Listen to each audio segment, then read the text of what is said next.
Hello, parents and teachers. This week's Korean proverb is one I often think about, especially as a teacher, parent, and student of life.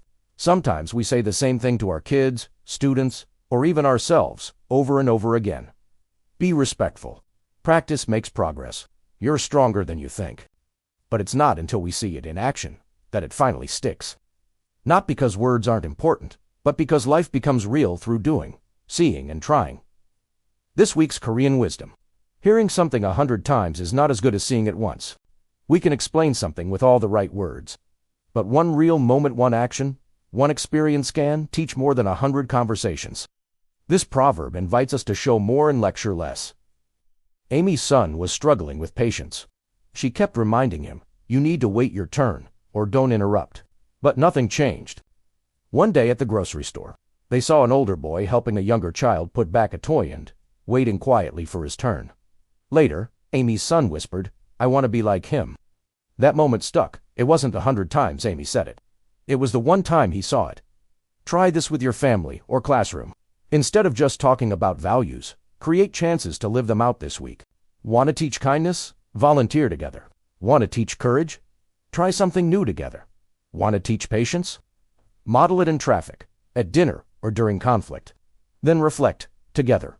What did we learn from doing this, not just saying it? This week, choose one value you care about, then show it. Let your actions teach louder than your lectures. Share a quiet example, not a speech. Reflect as a family or group on what you saw or did. Ask, do we feel more connected by doing this? Remember, kids and adults learn best from what they see, not just what they hear. Let this week's wisdom guide your eyes, your hands, and your habits. Now let's make it fun. Time for a quick game to remember this week's proverb. Hearing something 100 times is not as good as seeing it once. Okay, I'm thinking of a time when I didn't listen to advice, even though I heard it many times. Maybe 20 times. What could it be? Well, I kept hearing, "Don't put off going to the dentist."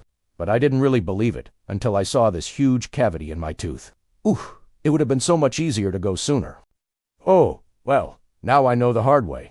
Hey, do you have a time when you didn't listen, but then you saw and understood? Share it with your family or friends. They might have a story that will help you see things in a new way. As a teacher, I learned that experience is the greatest teacher. Not because words aren't important, but because life becomes real through doing, seeing, and trying. There are some things you can't learn from books or lectures. You have to experience them. When you do, you understand. When you try, you grow. So let's make this proverb our habit. Show more and lecture less. Now let's apply this wisdom to your family, school, or work. Think of a value you want to teach or grow in. For example, patience, kindness, or courage. Then plan a simple experience that lets you live it out, like helping at a food bank, trying a new activity together, or even reflecting on a time you showed that value. Finally, after the experience, talk about what you learned. Did you understand it better? Did you feel closer afterward? Sharing experiences makes values stick. It's not about talking, it's about trying. This week, let's make this proverb our habit. Show more and lecture less. Please subscribe to our channel and receive a free weekly newsletter if you'd like. Sign up at kickyourlife.com. Thank you for watching. We'll see you in the following video.